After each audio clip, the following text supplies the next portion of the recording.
અને 16 તથા 22 અને 23 નવેમ્બરના રોજ BLO પોતાના મતદાન મથક ઉપર હાજર રહેશે। બનાસકાંઠા જિલ્લા ચૂંટણી અધિકારી અને જિલ્લા કલેક્ટર મિહિર પટેલ દ્વારા બનાસકાંઠા જિલ્લામાં વિધાનસભા મતદાર વિભાગના તમામ મતદારોને વિનંતી કરવામાં આવે છે કે હાલમાં ચાલતી મતદાન યાદી સઘન સુધારણા કામગીરી માટે આપના મત વિસ્તારના BLO આ અઠવાડિયામાં શનિવાર અને રવિવાર તારીખ 15 નવેમ્બર અને 16 નવેમ્બરના રોજ તેમજ આવતા અઠવાડિયામાં શનિવાર અને રવિવાર તારીખ 22 નવેમ્બર અને 23 નવેમ્બરના રોજ એમ ચારેય દિવસ સવારે 9 વાગ્યાથી બપોરે 1 વાગ્યા સુધી પોતાના મતદાન મથક ઉપર મળશે।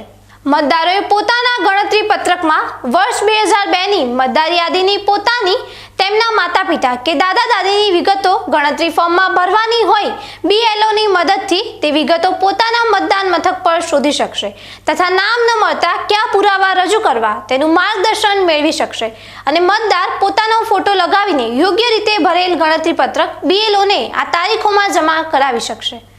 જાગૃત અને જવાબદાર નાગરિક તરીકે ગણતરી પત્રક વહેલામાં વહેલી તકે ભરીને BLOને જમા કરાવવું તે મતદાર તરીકે સૌની નૈતિક ફરજ છે। મતદારો BLOનો ફોનથી સંપર્ક કરવા માટે voters.eci.government.in વેબસાઇટ પરથી book a call with BLO વિકલ્પનો ઉપયોગ કરી શકશે। મતદાર યાદીની ખાસ સઘન સુધારણા ઝુંબેશ હેઠળ પાત્રતા ધરાવતો મતદાર રહી ન જાય, પાત્રતા ન ધરાવતા મતદાર સામેલ ન થાય ઝુંબેશને આગળ વધારીએ।